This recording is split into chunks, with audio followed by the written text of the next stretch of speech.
Hey everybody.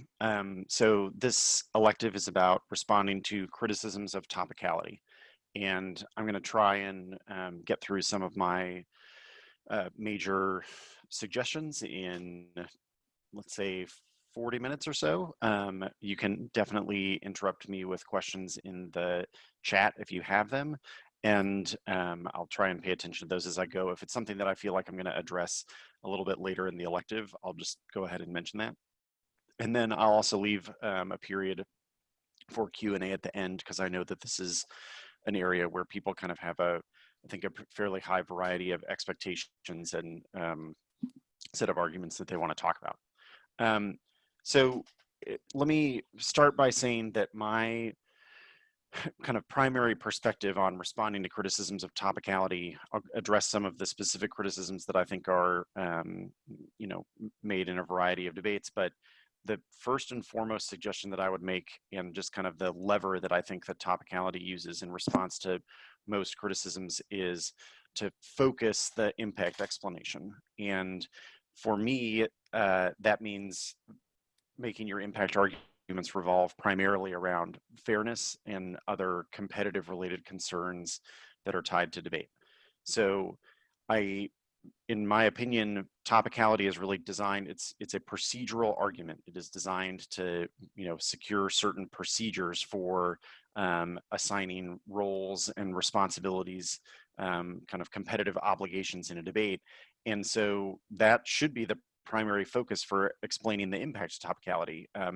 Doing anything otherwise, I think, is largely, there are some connected concerns, some other impact arguments that can be made, but I don't really think that any of them are as central to the kind of mission of topicality as fairness.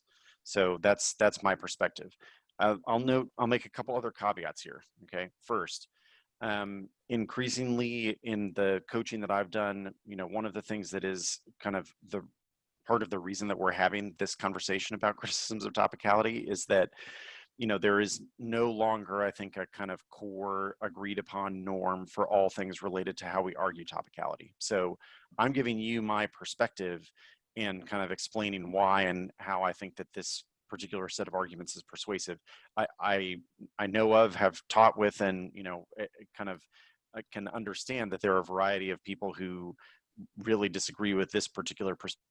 They have a pretty different approach. I would say that core dispute tends to focus on people who think that topicality on the neg should focus on fairness versus those who think that the kind of terminal impact explanation should be education.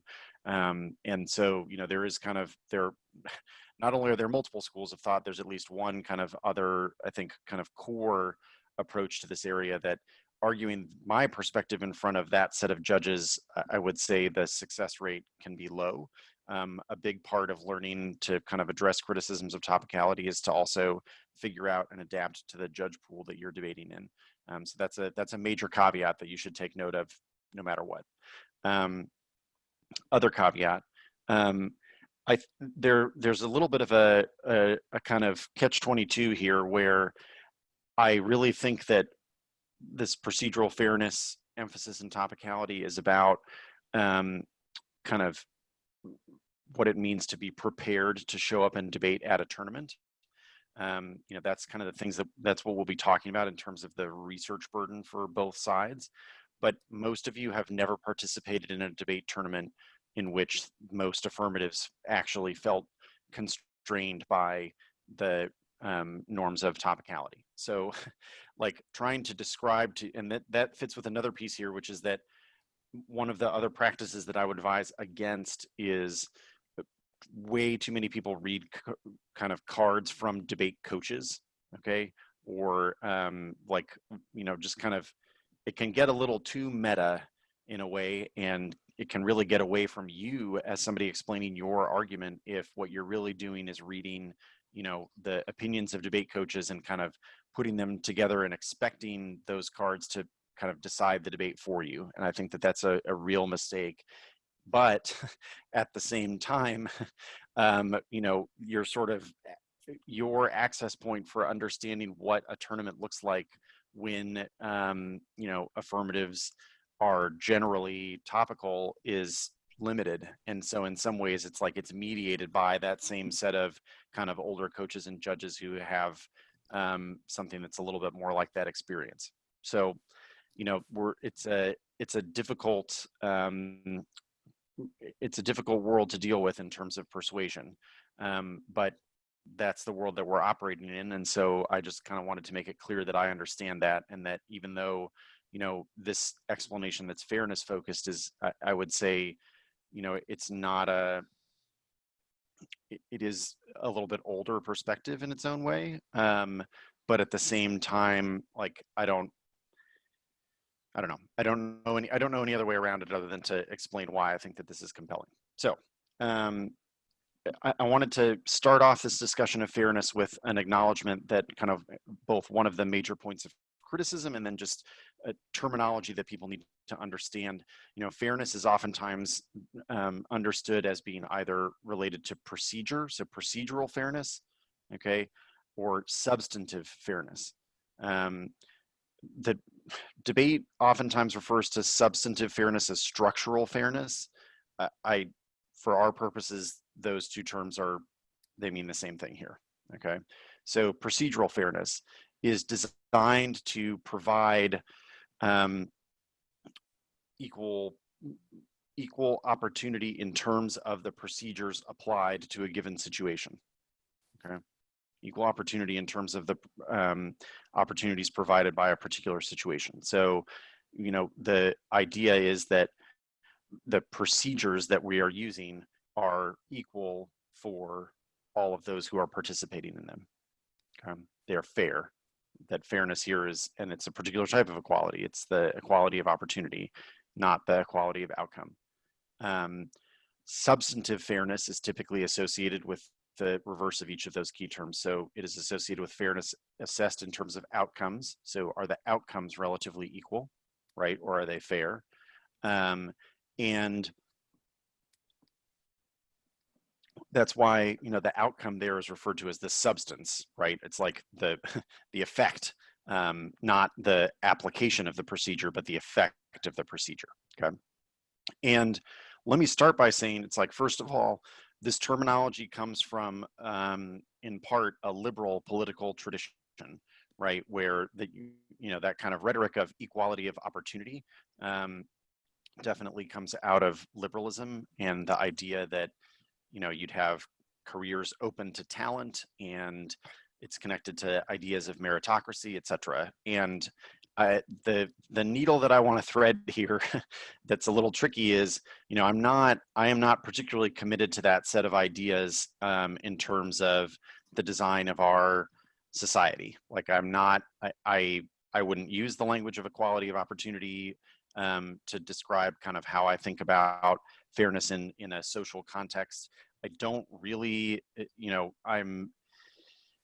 I have written a variety of different debate arguments about the applications of procedural versus substantive fairness in the courts, in the US court system. So for example, in school desegregation and really in the application of all discrimination law in the 14th Amendment in the United States, we have a procedural vision of fairness, like the equal protection by the law, rather than a substantive one, which is the equality of outcomes that we mentioned earlier, right? It's part of the reason that you can end up with really unjust outcomes, even though procedures are technically equal. And that's one of the major criticisms of procedural fairness is, you know, by analogy, that equality of opportunity masks underlying substantive inequalities, okay? One of the ways that we hear this commonly applied to debate is, you know, it's pretty clear that people do not show up to a tournament, like individual debaters and teams do not show up to a tournament with genuinely equal opportunity to win every round or to win that tournament, right? There are inequalities in terms of resources for different programs. There are inequalities in terms of experience, right? Even if you're competing in an open division, chances are that, you know, there are some very experienced debaters in there, some inexperienced debaters. The larger social inequalities, like our society is extremely unequal. And so there are any number of economic, racial, gender, and other inequalities that mean that people do not show up to debates with an equal opportunity to win. And I think one of the core elements of thinking about topicality and one of the core things about how to phrase some of the impact arguments about procedural fairness, and this is why I'm kind of differentiating between my own political and social leanings versus those that I approach as a debate coach. You know, we compete at debate tournaments. And so the norms governing a competitive activity, like one of the reasons that I'm not very comfortable with the procedural vision of fairness as the end all be all of fairness and equality in our society, is that I don't really want to organize the high stakes outcomes of our society so competitively. Like, I don't really think that healthcare should be organized as a marketplace, or, you know, some of the other places where we use competitive mechanisms. I, on the other hand, appreciate the way in which I think the game nature of debate gets at some things that otherwise are not present. By making debate competitive, we, you know, in many ways, this runs contrary to how a lot of people think about trying to defend topicality, which is that I think that the stakes of any individual debate in explaining why topicality and procedural fairness matters, the stakes should be lowered, not raised. Like, to me, the outcomes in any individual debate are not about solving, you know, the gigantic problems of our globe. Like, I think that debate is capable of providing people with the abilities and some of the knowledge that makes them better at those things, but I don't really trace those to any particular round. And so what we're thinking about in a competitive context, and the kind of the way to defend this language of procedural fairness, is how is the procedure applied and to whom is it applied? If we think about it as it is applied to each individual, right? So like, these are things are not individually fair. I would tend to agree in the sense that, like I said, we all know that people show up by virtue. Also, like, there are some other non-nefarious forms of inequalities in terms of like inequality of effort, right? Some people work very, very hard at debate. Some people, it's something that they don't care about as much.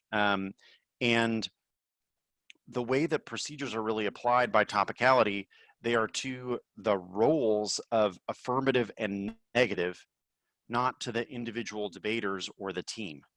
Okay, so the procedure is not intended to create complete equality of opportunity between all of the competitors. They are designed to create equality of opportunity between the affirmative and the negative, so that the affirmative and the negative each have a reasonable chance to win the debate. And I think there's a very powerful reason for that. Everybody will be both affirmative and negative. You will be assigned affirmative and negative sides over the course of the tournament. And those assignments will be, in the prelims, they'll be equal. I mean, odd numbered tournaments create a small inequality in that regards, but not much. And, you know, there's some tournaments use side equalization and elims, whatever. Elims, I think we're going to set aside for a moment as just, yes, those are examples of the way in which the kind of strict procedural equality is not applied. But the important takeaway here is that it's about affirmative and negative, not about individual debaters, okay? And that's because the competitive role of affirmative and negative, each of those will be occupied by both teams. And that's the thing that everybody prior to the tournament, we all know that that will be the case. Like, the information about debating and what you will be doing at the tournament means that everybody understands that there will be equal numbers of times in which you are affirmative and negative. And so the procedures that we're applying are to those roles. Okay, so let's talk for a second about the role of affirmative and negative. We know from other kind of instances of debate theory and thinking about debate broadly that affirmative and negative, there are the ways that we generate equal opportunity for the affirmative and the negative are influenced by the fact that the speech order and the kind of general obligations of the aff and the neg are not the same, right? So the negative has the block, the affirmative speaks first and last. Sometimes we talk about that as an issue of persuasion. So like, the affirmative is the last for the judge to hear. I don't think that that's very important. The really important thing there is that the affirmative is the last team to distribute time. The affirmative is the last team to distribute time. So if you think about debate as it is a competition that is governed first and foremost by time, right? Time is a kind of basic unit of debate strategy, okay? Right? Your speech time is the core of how you are choosing to explain your arguments, which arguments you get to explain to what extent, right? Time influences every element of debate strategy. And in the 2AR, the affirmative has the ability to distribute time last. That is, they can choose arguments in light of perfect information about what the negative strategy is, right? After the 2NR finishes, the 2AR knows exactly how the negative has planned to win the debate. When the 2NR starts, the negative does not have that information about the affirmative. They can make good guesses. They can kind of have an educated sense about what options remain for the affirmative, but the negative generally has to distribute time in light of lack of perfect information. They do not know the affirmative strategy prior to the last time that they distribute their speech time, okay? Speaking first, also a significant affirmative advantage, right?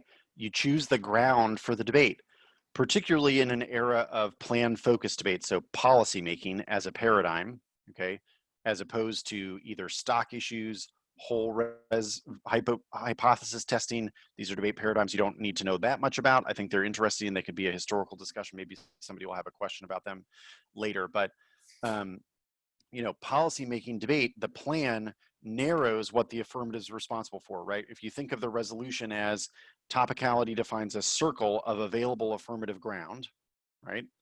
The plan chooses a portion of that and does what is referred to as parametricizing, okay? It establishes certain parameters. It's less confusing as a verb, I think, or than it is as a verb. The noun is less confusing.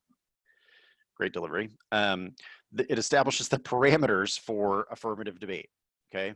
Right, so on criminal justice reform, the affirmative isn't defending criminal justice reform in all three areas in all ways. The affirmative is picking a plan to defend some aspect of criminal justice reform, okay? So that's what we mean by speaking first. It's that the affirmative is really choosing, they are choosing the grounds on which the debate will then occur, okay? So the affirmative has the burden of proof, the negative has the burden of rejoinder. You've probably heard that phrase used before, right? That is that the negative is in a reactive position in debate. The negative does not choose where the debate starts, okay? This is extremely important for the procedure, the kind of procedural fairness that we seek in topicality, because if the affirmative has the ability to choose the ground for debate in a way that is essentially unlimited, right? And this is what we mean by limits. It's just like limits is about the scope of affirmation. So where can the affirmative choose to start the debate, okay? In a limited debate context, the negative is preparing for what is a reasonably, you know, kind of bounded form of affirmation. Sure, we can argue back and forth about the definitions of the terms in the resolution. So kind of, you know, classical interpretation and counter-interpretation debates in topicality. But we generally, as the negative, we are crafting reasons to believe our interpretation, right? And certainly the affirmative interpretation, if the affirmative says, you know, criminal justice reform means fishing, right? It's like, yes, they have proposed a counter interpretation, but it's not likely to be a particularly persuasive counter interpretation. I'm not comparing the counter, we'll talk about counter interpretations in a minute. I'm not comparing the counter interpretations that are offered by most affirmatives to the counter interpretation fish. I'm only trying to illustrate the example that if the affirmative chooses, you know, like any arbitrary starting point can be very limited, okay? But it is unlikely to provide a kind of form of procedural fairness that we're seeking, right? Because the affirmative can choose to start the debate exactly where they want to. The negative is in a reactive position. The negative is at an inherent disadvantage in reacting to a position that it is not prepared for. Okay.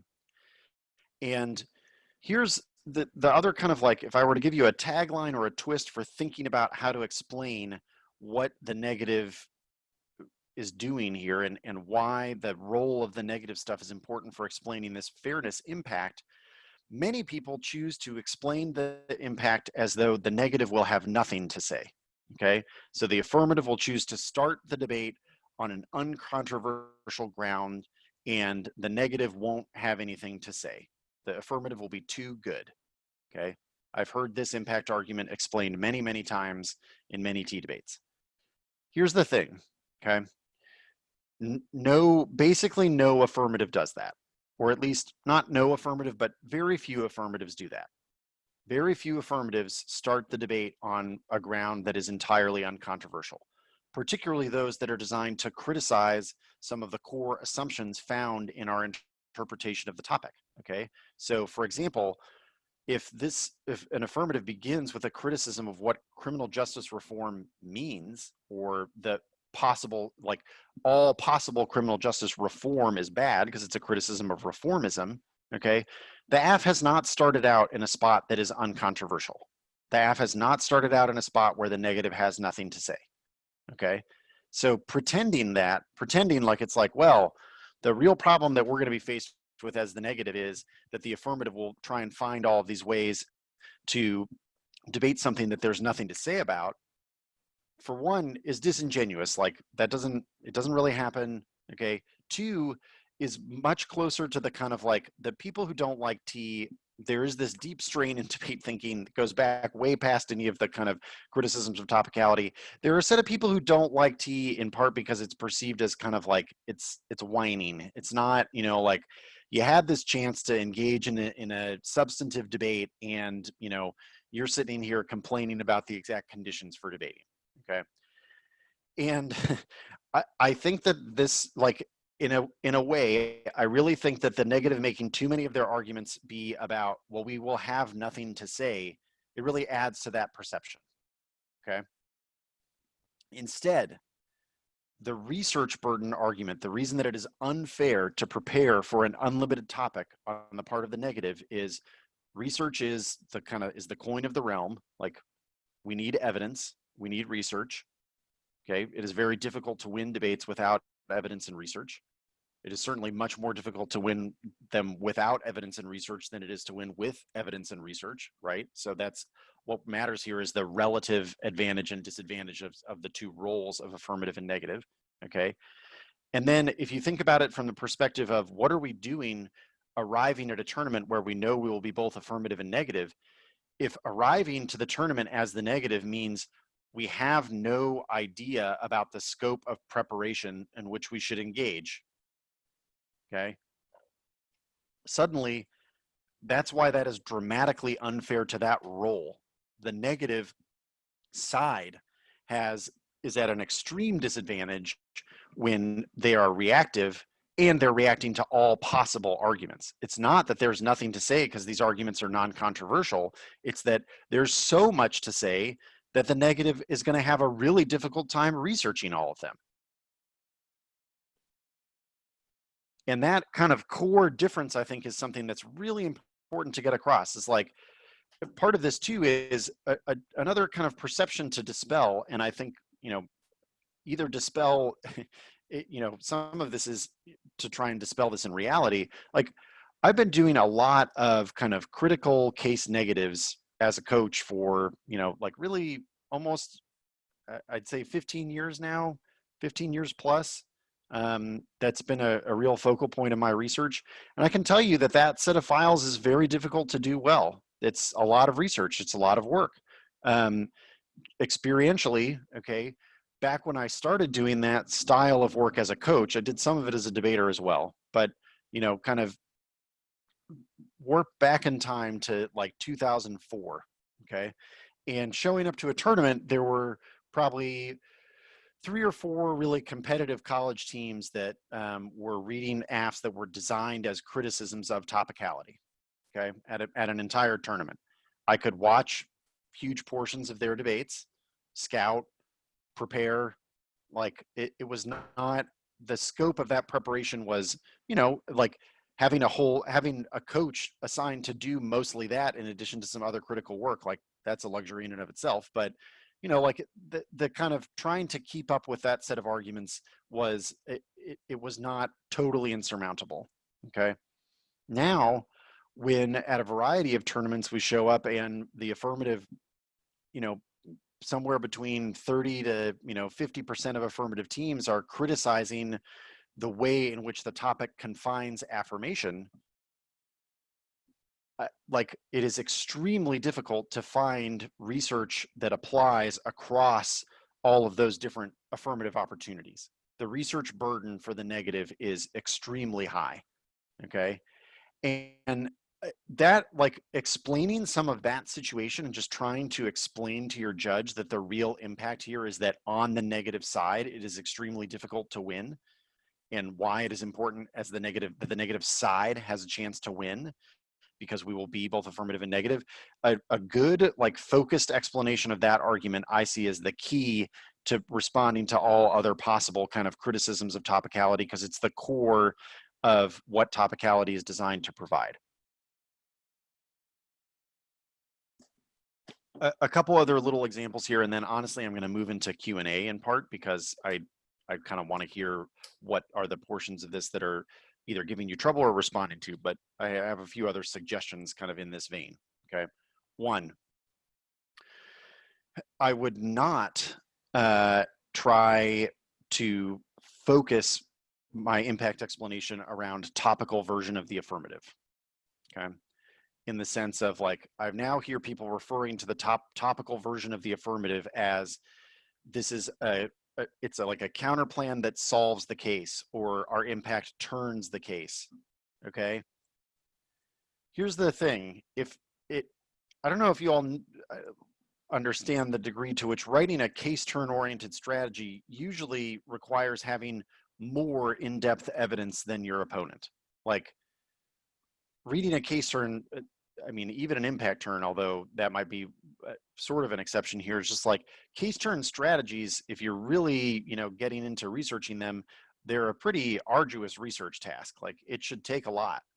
And so to imply that it's like, well, at the same time that this interpretation is totally undebatable, we're also going to win this argument that usually demands a great deal of precise research, so we turn the case or we solve the case. Like, I just don't understand how people extend those two arguments at the same time and then are surprised when judges don't really kind of believe that both of those arguments can be true. Like, how can it be that it is both impossible to research this set of affirmatives, and also the affirmative is so bad that, you know, one tiny portion of your topicality impact turns the affirmative, okay? The other piece of advice here is to remember that in debating interpretations, you are debating interpretations, not cases. Interpretations, not cases. So don't, like, this whole topical version of the affirmative thing focuses the debate on basically, like, here's this 1AC. We're now trying to explain that there is a topical affirmative that you could read that is basically exactly the same as this 1AC with just a tiny difference, okay? So, like, this is debate sometimes teaches us to do this, right? What you're really doing there is trying to narrow offense. It's like, they can't generate offense because our interpretation basically does the exact same thing, except with this little difference that's very important, okay? In this context, I actually think that trying to do that is counterproductive, or can be counterproductive, because this isn't actually a situation most of the time where the differences are tiny, right? It is not just like, oh yeah, well, we agree on basically everything except, you know, they didn't read a plan text. Like, most 1ACs that are designed around criticisms of topicality agree with nothing about topicality. Like, they don't agree with the operation of procedure as a kind of important starting point for competition. They, you know, are criticisms of many of the kind of fundamental aspects of the resolution.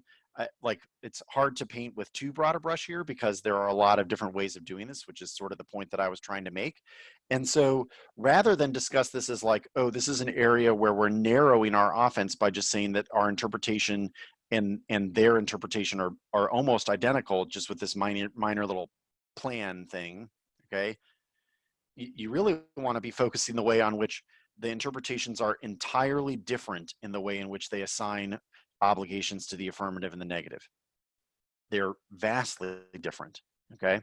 And so when I say debate interpretations, not cases, part of what I'm trying to get at is most counter interpretations, and sometimes the team does not offer a counter interpretation, sometimes they offer a counter interpretation that the most frequent tactic that I see right now is it's a counter interpretation that interprets part of the resolution, but not most of it, okay? So, like, well, criminal justice reform could or should mean this, but we don't support the federal government doing this action, and we're not bound by or it's like it's an interpretation of criminal justice reform that has nothing to do with or could not be combined with the terms sentencing, forensic science, right? The area terms. That style of counterinterpretation by the AF is so different than what the negative is reading that you shouldn't treat it as there's a minor difference in terms of the ability to generate offense, and we negate most of the offense or neutralize most of the offense. Instead, it's you want to debate the effects of that as an interpretation. So here's all of the ways in which, if the affirmative is allowed to do this in terms of interpreting the resolution, here's what the negative needs to do in order to be prepared. Okay, so for example, if the counterinterpretation implies that what has to be done is something in the direction of the topic, or like it is adjacent to the topic, it is influenced by the topic, or here's this one part of the topic that we're counterinterpreting this set of words. Like, for one, those are procedures that can be used then for each part of the topic, right? If your interpretation doesn't need to be read in terms of all of the terms in the resolution and just one or two of them, or you haven't counterinterpreted the terms in a way that makes sense in terms of all of the parts of the resolution, okay? Any affirmative can do that with each different part of the resolution. There's no constraint on like why it has to be criminal justice reform that you're doing that, or federal government, means individuals rather than the state, or sentencing means prisons instead of what the judge does in a courtroom. Like, there are a lot of variations on this, and each one of those possible variations is then legitimate. And all of the cases that would need to be researched under those interpretations are then all legitimate affirmative ground. And once you start getting into like, I rarely hear people talk about case lists anymore. Like, what set of cases would this interpretation permit? And I think that that's one of the reasons that people are not explaining what this does to being negative, right? And like I said, my core kind of thing here is like, that's why I'm focused on, it makes the role of the negative so expansive, not that the negative has nothing to say, it's that there's too much that the negative needs to research, okay? I think that stuff is all pretty important.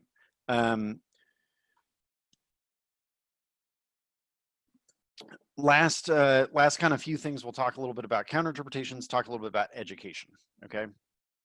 Education, to me, both the reason that this is not the major point of negative offense and why it should be more difficult for the affirmative to generate offense here than they think, is debate makes provisional decisions about what we debate about. So like, judging a debate round, I do not, when I decide a winner and a loser in a debate round, I'm making a provisional decision about who won that debate, not a final decision about what I believe about a particular issue. Or I think that it on the negative side, on topicality, it is important to point out that this is an expectation that we have of judges, is that they are judging the debate in front of them rather than, kind of, they have pre-decided the debate.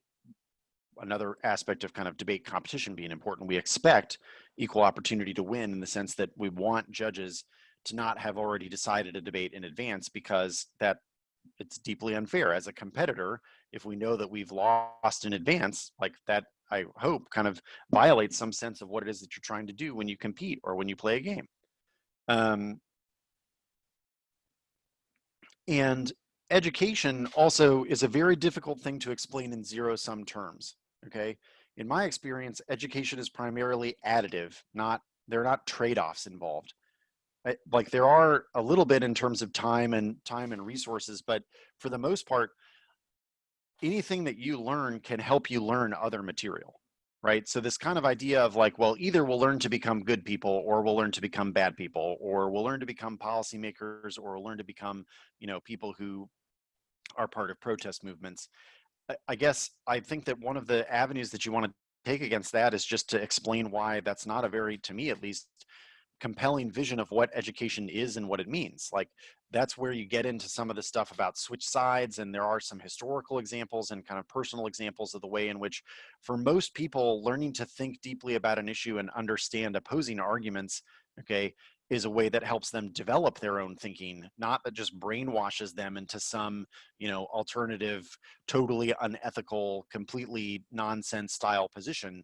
Like, we kind of let people get away with characterizing debate in that way, I think all too frequently, this idea that basically if you read something, that's basically the equivalent of like total indoctrination. Just like, once I read something, that's what I've done with this piece of information then is just to accept it, okay? It really underestimates our capacities as critical readers, right? It underestimates our capacities as audience, as agent. Like, when we receive any kind of information that's communicative, like the communicative model that the negative is proposing here sometimes is basically the equivalent of like, the audience is basically irrelevant. All that matters is the message, because the message overwhelms any audience. And I think that there are many cards that you could cut. I'll kind of talk through some examples of where you could find that for, kind of resisting that notion of how being part of an audience works, or being part of an educational environment works. Yeah. Then another key component here on the negative, you need to recharacterize when faced with an interpretation of what topicality is doing. You need to be sure to respond to that specific analogy or comparison. I've seen this happen most often in the past with the notion of topicality as policing. Okay, I would expect, given the theme of the resolution, that would come up again this year a fair amount. And just as an example, like, this is not the only argument that I would make in this circumstance, but just anybody who has been unfortunate enough to have an encounter with the police, I think, understands that the police are not generally interested in arguing over interpretations. The police are executing the force of law. They are not deliberating over the effects of different interpretations of the terms of that law, okay? And so, to me, topicality and proposing and debating about what it is that we're doing and why, it is already a mechanism and a method that is very different from the police, okay? It is very different from the concept of policing. There's no executive, like, there's no executive function in debate. There's a judicial one. The judge judges the debate, but there isn't really an executive policing role, as I understand it, in the way that we apply the procedures of debate to competition and gaming. The game analogy, oftentimes I see this thrown back in people's faces as like, you're saying that this important thing is, quote, just a game.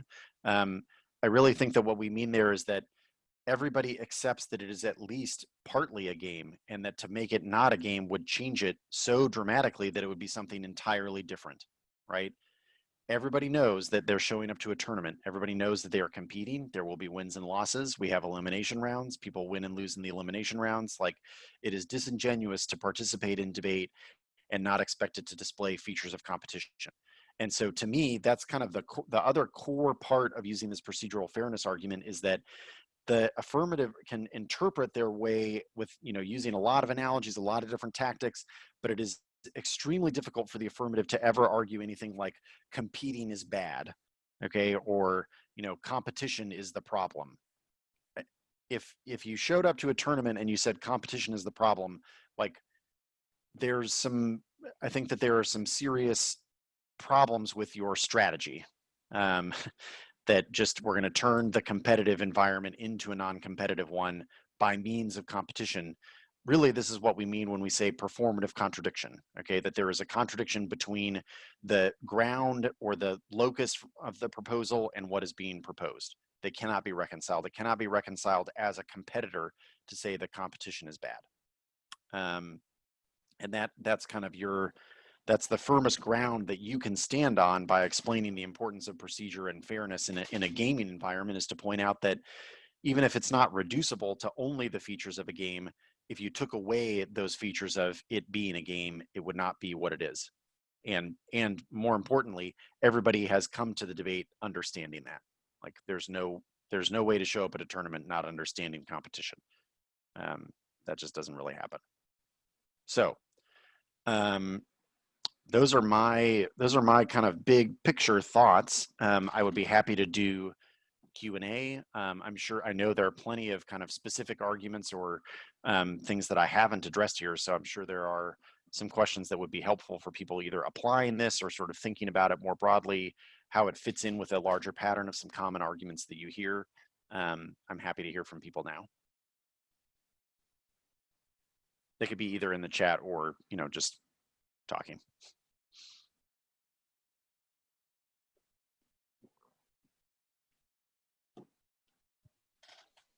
I have a question.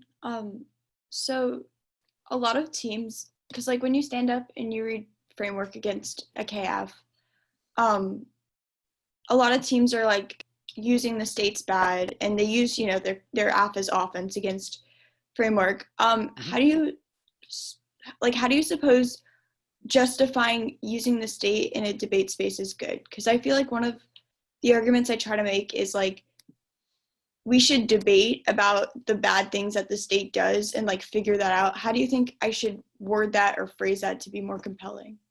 So I think one thing here to note is, so a few things to watch out for, okay? Item one, there's a decent chance when asked about the ground that the negative receives under the affirmative interpretation. And notice I've made the argument about limits and research burden, not about ground. So I don't think that the negative should try and win a ground-based argument, okay? But many affirmative teams, because they want to respond to these limits arguments with ground, like it's not unlimited, you always have X ground. Okay, does that make sense? Okay, so that's why I didn't start off on arguing about ground. I made the opposite. There's too much ground, not too little, right? But let's imagine, I think in most circumstances, the affirmative is trained to argue about ground and securing ground. There's a pretty good chance that's a good portion of the ground that is mentioned is some stuff like you could defend the state, or you could say that, other aspects of criminal justice reform are good, right? I mean, have you heard that variation of this argument? Okay, so if it's okay for you to do that, why is it not okay for your opponents to do that? So that's kind of the one of the ways that I would phrase it's just like, look, over here they suggested that it's perfectly legitimate to expect that as the negative we would be, we're in fine shape because we have this set of arguments available, whereas the basis of their argument elsewhere is that it is totally unacceptable to make that set of arguments. Okay, so I think that there's some pretty strong, one might say irresolvable tension between those arguments. That's a thing that I would look out for, okay? Argument number two is just, rather than say, well, we should only debate about the things that the state does that are bad, which I do think that there is an argument to be made there that since we are talking about changes that should be made to governmental policy, that's pretty different than saying, the state is always good. Fine, that is a good differentiation to make. The step that I would go, I think that's a little bit further, is just that debate is so complex and so complicated, so deep, okay? We are doing ourselves a disservice to believe that we know the answer to that in advance. Like, this is where I just sort of have to level with you a little bit. I think that deciding categorically on state good, bad, like 2 or 3 years into high school debate is a bit short-sighted. Like it's not taking the long view on what we know and how we know it. And I guess what I mean there is that provisional conclusions argument that I referenced earlier, which is just, it seems strange to suggest that we would know in advance that every portion of the topic is automatically a bad idea. And I think that this is, if you wanted to get into some arguments, not about some people would phrase this as an education argument. I think there is an epistemic argument to be made about topicality, which is that we improve, this is the kind of switch side stuff. It's like we improve our understanding of an issue by arguing multiple sides. And so, it could well be, like, it may be the case, that we need to be anti-statists. I definitely think it's the case that even if we ought to be anti-statist, we should know a great deal about statism versus anti-statism in order to make that decision in our own, political commitments, rather than in the kind of 2 hours in which we're arguing in a debate round. And I think talking through some of that can be helpful. So like one thing that I didn't mention that I should have overall is many people are writing blocks that it's just like, it basically sounds like everybody is giving the same topicality speech regardless of what the affirmative has said. Okay. And so kind of just one major perceptual issue in thinking about arguing T on the neg is you've got to be in the debate, not just like, I am a block reading robot. and I want to protect myself basically through a strategy of non-engagement. Like, that's not a great idea. And this is one area where I think that kind of being willing to, because the barrier here's, sorry, a different strategic point. Okay, some people would respond to this by reading a set of cards that are like, the state is good. Okay, I'm sure you've seen this strategy as well, right? It's like, it's not that the state is bad, the state's great, it's amazing. Okay, I think you are setting the wrong expectation for the judge if your first response is to unload a set of cards on state is good. Okay, and instead make the point that it's like, we can't make a totally firm conclusion about that. Topicality, all that it asks is that we reach a position that is debatable, not one where it is untenable for either side.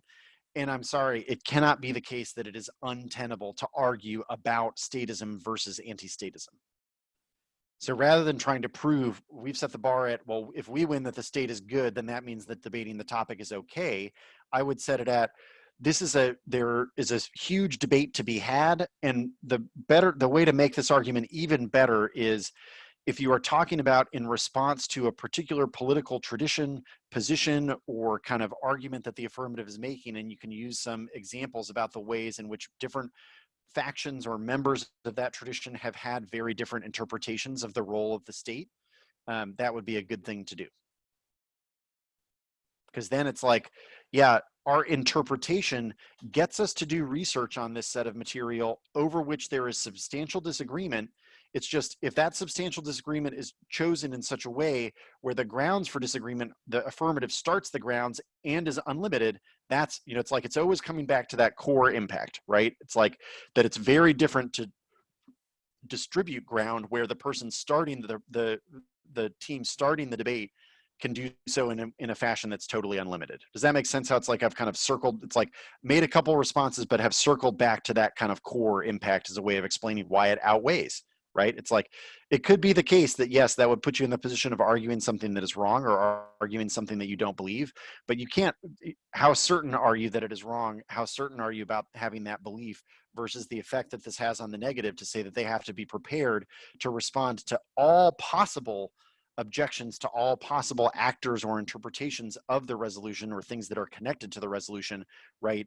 In one, I actually, I think that we are inclined to some extent to treat the personal aspect of, well, I don't want to say X or I don't want to argue Y. We treat that very seriously. I also think that there is a very serious component to what it means to compete in debate, because I take the competitive aspect of debate very seriously. And so that's part of, people are, I think, a little bit too afraid to point out the ways in which participating in the competition of debate ought to be treated very seriously as well. That altering those roles so substantially has huge effects for what everybody is doing at the tournament and in preparing for the tournament. Does that help? Okay. Other questions?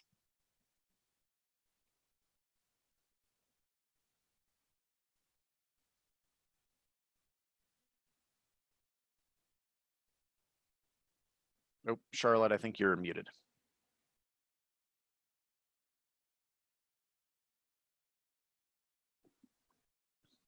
Or at least I couldn't hear you. Yeah, go ahead and type your question in the chat. And then I'll answer Yashas's question too. I'm sorry if I'm pronouncing that incorrectly.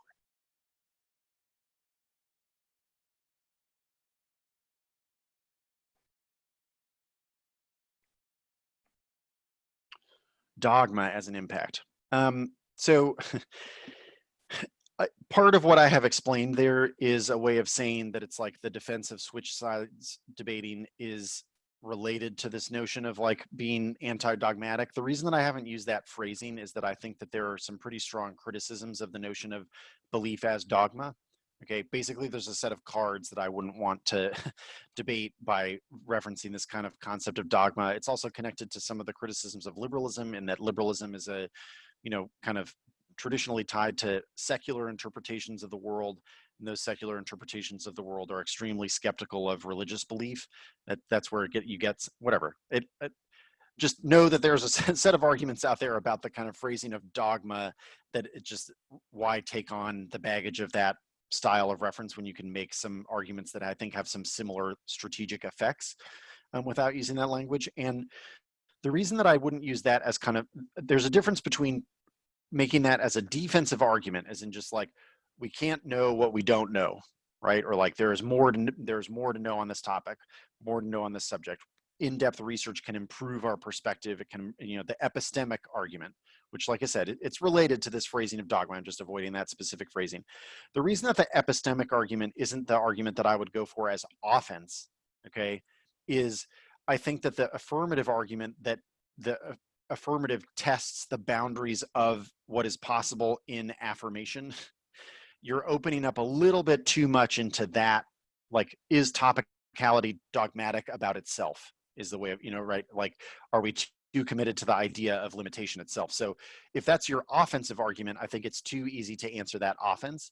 If it's a defensive argument versus your opponent's offensive argument, I think that puts you in a better position, because you're not saying, what interpretation of debate best achieves, making us anti-dogmatic, to use the phrasing that you were suggesting, or like, to develop epistemically sound positions, to use the phrasing that I was using, right? If that's our primary point of offense, I think that there are too many ways of turning it. But neutralizing it as a point of affirmative offense, I think, is useful. Does the difference between those make sense? Because a lot of this is about telling the story of kind of its impact comparison. It's how do these different impacts fit together? And so the choice of which impact really you think is offense, the choice of impact that you think outweighs, is very important, right? Like trying to win all of the impacts or trying to win everything as an impact, both of those I think are mistakes. It's something that people often do, which is like, we're going for fairness and for education, and I would not recommend doing that. Okay. It's the same reason why usually you're not trying to, like, as with any other position in debate, that you're not trying to win everything in the debate, you're trying to win the debate, right? And winning all of the arguments in a debate is basically impossible. And so why would you do it that way? You're trying to win that the arguments that you're winning mean that you win. So that's the reason I would approach that a little bit differently. If you want to think a little bit about, I generally would discourage people from reading too many cards in these tea debates, because for one, like, the number of times that I just see this set of cards never get referenced again by the negative is very high. And so if you find yourself reading that set of cards, and it's like, I think people use that as a shield of like, I want them to do the debating for me. I want to hand the judge something, and I just don't want to, like, I don't want to do as much of the talking. I don't want to, kind of confrontational cross-ex. So like, here are these cards, just like, leave me alone. Okay. Not likely to be successful. There are a couple places where reading a card or two could be helpful, but it's because you like the use of evidence in other places. It's because they should be referred to, explained in depth, used thoroughly. Like some of these cards on the epistemic arguments, I can put some sites in the chat if people are interested later, but there are debates in the kind of pragmatist school and then also in rhetorical theory. So a lot of debate people are trained in communication studies, or rhetoric. There are rhetoric historically as opposed to philosophy, or like it has an uneasy relationship with philosophy. Philosophy, kind of in the classical Greek tradition, was grounded in this notion of episteme. Okay, episteme as opposed to doxa, which is opinion. So like sound, justified, true belief versus opinions. And philosophers can find true beliefs, whereas common people can find opinions. Okay, this is like all over Plato. And rhetorical scholarship tends to be very grumpy about the way in which philosophy appropriates for itself the ability to say, like, well, this is the only way to know that things are true. Okay. And so rhetorical scholarship has generally focused on this more experimental notion of, because it was about speaking and public presentation, that you would present or kind of talk through or argue, right? That argument was a way of arriving at justified true belief as well, or that justified true belief shouldn't even be the standard because it's elitist or impossible, or just, there are a number of different ways in which rhetoricians have made this argument. But switch sides argument is defended very strongly in the rhetorical tradition. And so if you do kind of searches for rhetoric, switch sides, or dissoi logoi is another rhetorical term that goes with this. I'll type it in the chat since it's a Greek term that's unlikely to be super familiar here. Okay, dissoi logoi. And the kind of cards that I've cut on that I thought were the best are from a rhetorical scholar named Robert Terrell. So, like, I think that this, here, I'll just go ahead and post the site. I think this site is pretty good for a discussion of that set of arguments. And I also like these couple articles from pragmatists on this. But like I said, I think there's some danger. There's a reason that I didn't start out with, oh, here are these cards that we're going to read and the cards are going to solve our problems. So take these with a grain of salt. Okay.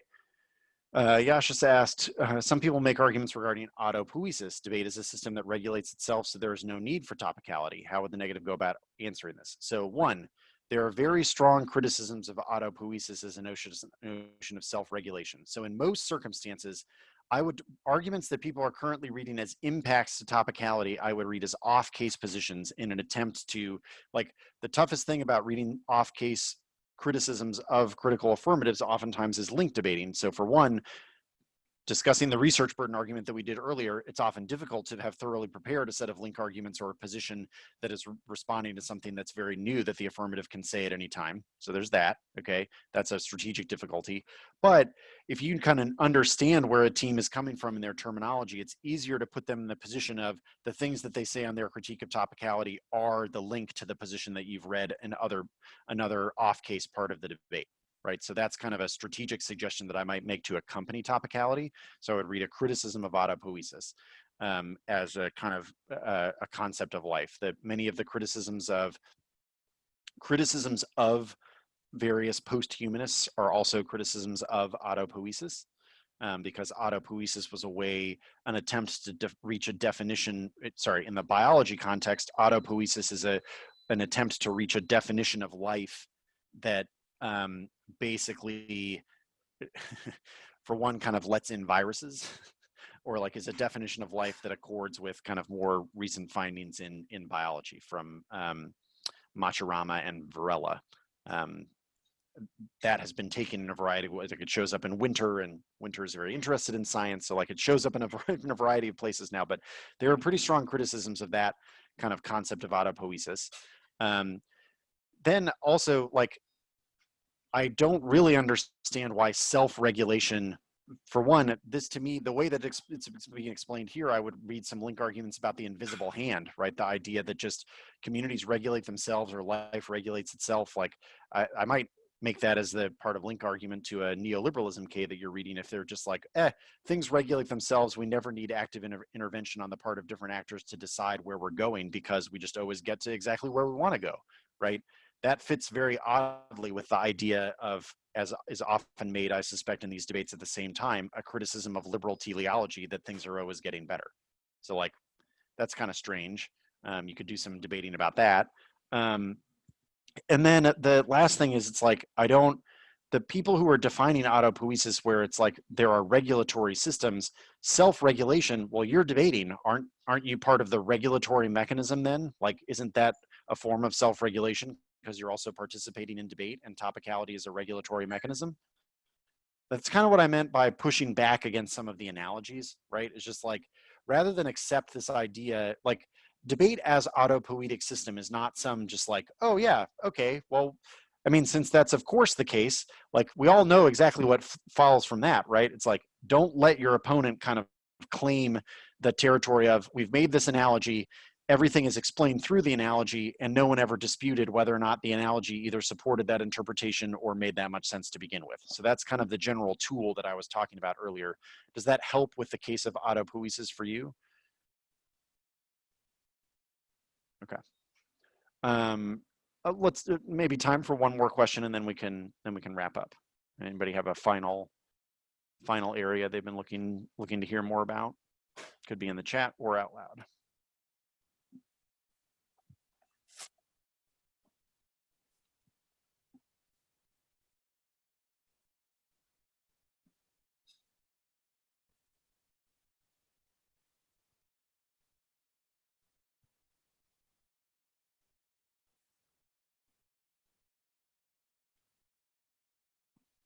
Okay.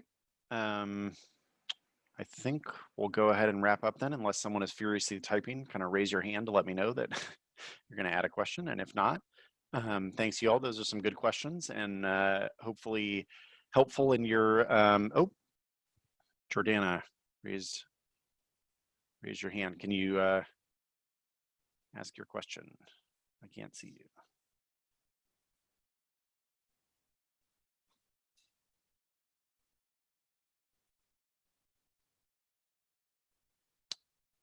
So if you have your hand raised, I need you to. Sorry. Oh, nope, go ahead. Yeah.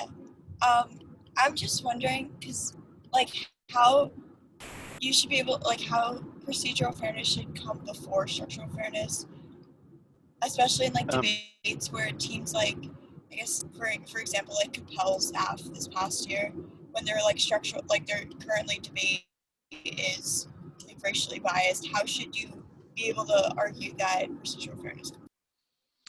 So I think that that's where you get at the kind of role versus individual. It's just like, I do think that we need to account for roles here because it's the thing that we know. I don't really understand. Just as a side note here, I understand that there are many criticisms of topicality as being grounded in a traditional style of debate that is exclusionary. I think that defeating that link argument is important. So for one, that's where some of the arguments about what the negative does and whether or not we are researching those arguments is part of the reason that I would refer to this argument as topicality rather than framework. Framework was originally developed as a way to say basically that the style of judging an affirmation, like how to resolve a debate, should be very limited rather than just how to interpret what the affirmative and the negative do. So that's why I use the terminology of topicality rather than framework. Second, I think that we have strong evidence that participation in debate is changing. I'm not sure that we have very strong evidence that that set of changes would have required eliminating or reducing the influence of topicality. Then the other thing that I would say here is that many of the aspects, like, we don't want pure equality of outcome in debate because then the competitive mechanism falls apart. So like, you don't want everybody to get the same speaker points. You don't want everybody to have the same prelim record. That's not the same thing as endorsing racial bias, right? You want a combination of the two. That is, that we would work as much as possible to rectify some of the kind of social inequalities that are inputs into debate. And that means that then we can be happier with the competitive outcomes that are unequal, right? In that there are winners and losers, right? That's also why I suggested lowering the stakes for an individual debate rather than raising them. And I guess that I do think that most of the mechanisms that we have for addressing the real inputs that bring people into debate in ways that are truly unequal are also social and political mechanisms that are not particularly well suited to how debate could or should offer corrections there, because I don't really think that once you start getting into adjustments to the core aspects of affirmative and negative as roles, or speech times, or some of these other alterations, it's like you might be able to get some greater degree of fairness in terms of outcome. I think that there are some costs that would be pretty high, and it might be worth talking a little bit about that, because then you have to have people deciding how, like, who decides and how do we decide some of the ways to adjust the roles in debate to account for, like, this team has one coach, this team has two coaches. What do you do to rectify the inequality in input there? I think that if you raise some questions about how do you do that and who gets to decide that and who does it, okay? Because one set of answers is basically, well, we do, not we as in the collective debate, but like we, one particular team. I think that we can all understand that there are some pretty significant dangers to permitting self-interested, actors to decide on the entire roles for debate or how we decide that. That's not, like, everything else that we see and understand in debate would suggest that people would take advantage of the ways in which interpreting the roles for debate and to their own advantage helps them win. Like that is part of the competitive mechanism.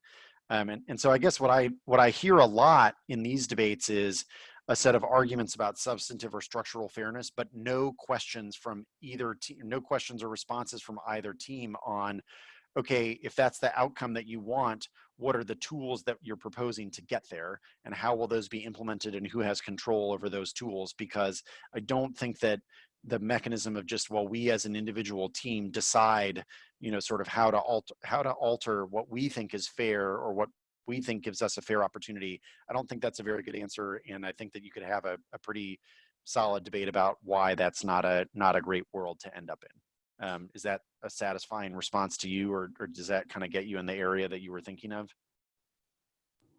Yeah, definitely. That was really helpful. Thank you. Okay. Cool. We're going to wrap up now.